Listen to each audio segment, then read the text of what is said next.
He's studying me, studying him.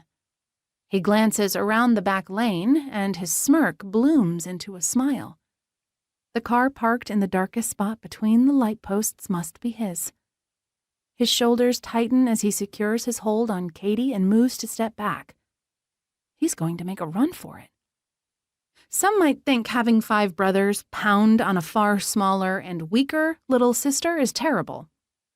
At times, maybe it was, but I learned at a young age if I didn't fight back, I'd be toast. I can hold my own in an all-out fisticuff, and there's no way this shadow-skirting gobshite is making off with Katie while I still have an ounce of breath in my lungs.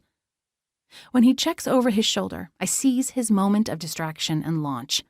I run and use momentum to boost my impact. My pulse pounds through my veins as I connect. The moment of surprise is short-lived, but I manage to land a solid palm strike to his head. The hit shifts his focus from Katie to me.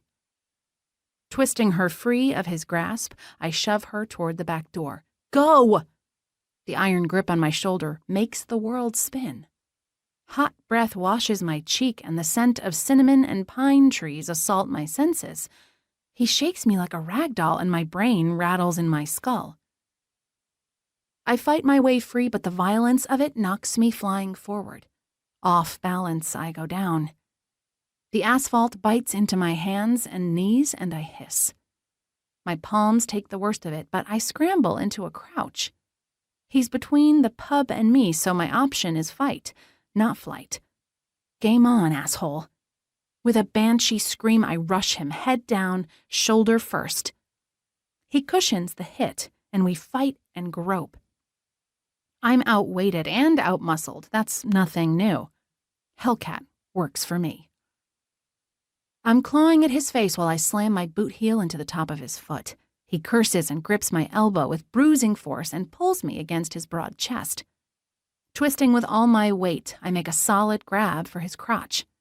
My hands aren't big, but I grab all I can and squeeze like I'm juicing an orange to a pulp. Bitch! My knee meets his face as he buckles over. Then I start punching.